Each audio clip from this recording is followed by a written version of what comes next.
If you want to give a gift that has a meaning, it has a substance, and something that is more than what it actually looks like, a Japanese themed idea would be a good gift to give, because Japan is a highly spiritual country. Everything that they do, say, or use actually has a meaning for them. So here are 10 Japanese themed ideas that you can give away as a gift. Number 1 is Wabisabi. Okay, let me explain. It's actually, Wabisabi is not an object. It is a principle, a way of life, a spiritual guide of the Japanese. It's appreciating the beauty of imperfection, but that's actually oversimplifying it. Andrew Juniper actually presented a very good definition. It comes close to the actual meaning, still not quite, but very close. He says that wabi-sabi is an intuitive appreciation of ephemeral beauty in the physical world that reflects the irreversible flow of life in the spiritual world. It is appreciating the beauty of life in everything in it, in its entirety, and that includes the moments of decay, passing, and brokenness. It is profoundly rooted in the notion of the Japanese spirit, something between an artistic concept, a philosophy of life, and a personal feeling. Whereas classical Western aesthetics ideals were of beauty and perfection, of symmetry and balance and fine finish, wabi-sabi is hard-nosed and realistic. Nothing lasts forever. Nothing is perfect.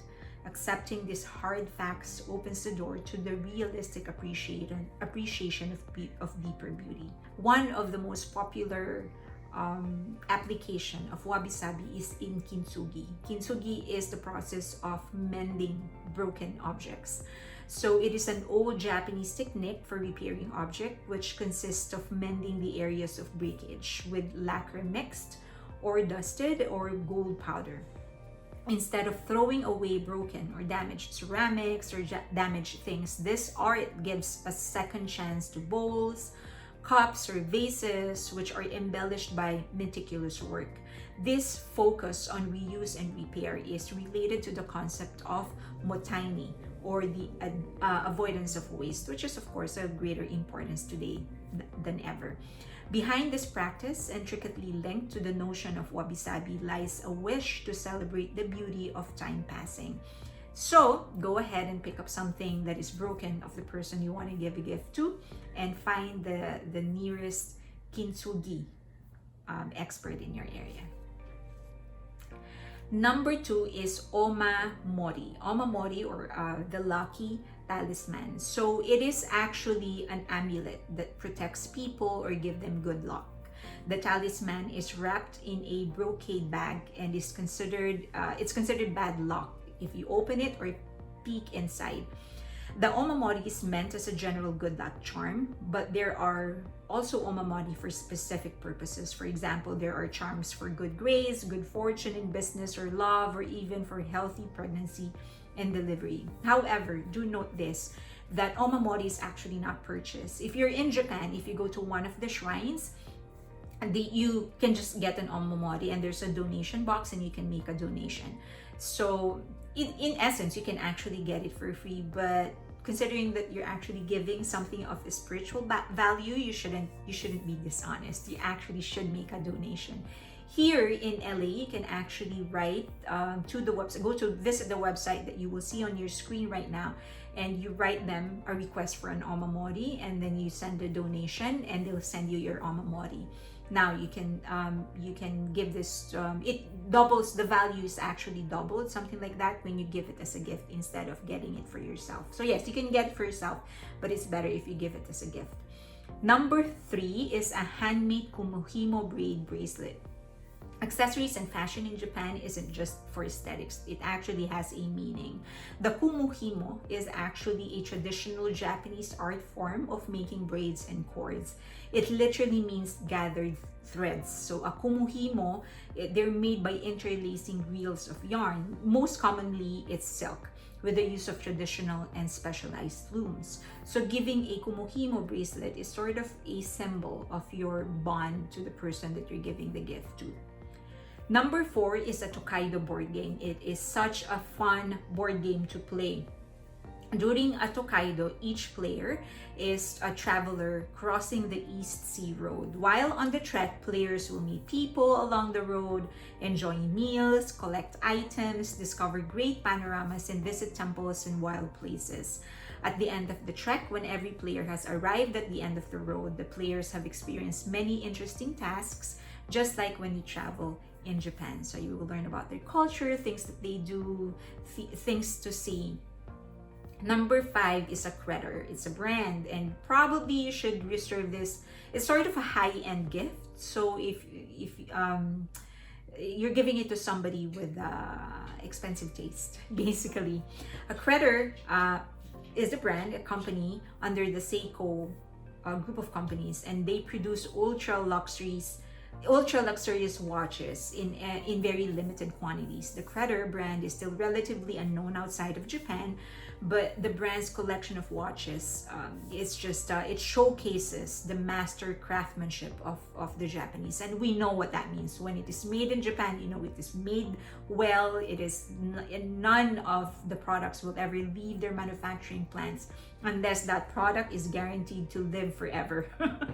And then if you combine that with the aesthetics and the artistry of the Japanese, and you have one of the most unique and one of the most beautiful watches you can ever wear. Number 6 is the Nenju. Nenju is the name of a prayer bead. It's a prayer beads that are used in Japanese Buddhism. After prayer beads were introduced in Japan, different forms of Nenju were born for every 8 sects in Japan, and Nenju were spread from nobilities to people in general. Japanese Buddhists believe that each person should have at least one Nenju. One Nenju is it actually has 108 beads, and the belief is that it represents 108 temptations that humans encounter. Next is Emma. Just like the Omamori, Emma is actually a prayer tablet, and you can write your wishes on the back and display it high on the north or west wall or shelf in your living room or workplace. But it is better if you can actually visit a shrine and you can hang it, a Japanese shrine, and you can hang it there. You need to replace it every year. So a year after you receive one, it is recommended that you get a new one. So it is also not sold. So if you ever go to Japan, you can actually just get an Emma and you make a donation. Again, you can be dishonest, but given that you're actually getting something spiritual, you shouldn't be dishonest. And it doesn't have to be in that. You just don't be dishonest in anything. Okay, so now if you're in LA, you can actually just write or go to the website that is flashing on your screen right now. And you can write them, make a request that you want an Emma, and after you give a donation, then they'll send you an Emma. Next is the Yukata or a kimono. This is self-explanatory. This is highly integral in the culture of Japan. It is so beautiful. You can wear it for any occasion, and it fits anybody's shape or form. So the Yukata, just make sure one of the things that I will suggest is that you're going to buy from somebody that is actually from Japan, manufactured in Japan. Japanese are very particular about products that they use and buy their own. So if you want to support the growth and the preservation of their culture, then buy from somebody in Japan. So do remember that there are long ones, short ones, and that the Yukata is different from a kimono. And there's a link in your screens right now. You can click that that's a video where I discuss the difference between the two. Next is a hand-forged Japanese chef knife. I actually wanted to recommend giving a katana, but I don't think it's legal to ship it to the US. And I wouldn't suggest buying anything integral to the Japanese culture unless it is from Japan or a Japanese manufacturer. So let's just go to the next best one, which is a hand-forged Japanese chef knife. Now, some of the good ones can actually cost you a bit, so don't give this to somebody who don't cook. You're going to waste a very, very good gift.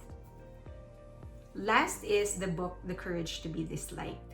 It is already a hit in Asia. It has sold 3 million copies, and I think everyone should get one, because if there's one book that can change your life, this would be it. The Courage to Be Disliked actually dismantles the Freudian belief that our past shapes our future, using the theories of Alfred Adler, one of the three giants of the 19th century psychology, alongside Freud and Jung. Ichiro Kashimi and Fumotake Koga explain how each of us is able to determine our own lives. We shape our own lives. We are free from the shackles of our past experience, doubts, and expectations of others. The philosophy states that our past experience, although they are real and they actually undoubtedly affect us, it affects us in a way that we allow it to affect us. So we actually are the ones responsible for giving meaning to our past. And that's why certain similar events, like for example, if you got beaten up by someone or bullied by somebody in the exact same way, two different people may be affected different ways. It's because we are the ones that shape, that we are the ones that put the meaning behind the experience. So the book tells us that we are totally in control of our own happiness and our own lives. I will stop at 10, but there are so many more. As everybody knows, I love the Japanese culture. I'm so in love with their culture. I love their art. I love everything about them basically. And so there are hundreds more. But just a quick reminder, if you want to give somebody a Japanese themed gift, please buy from a Japanese manufacturer. Thanks.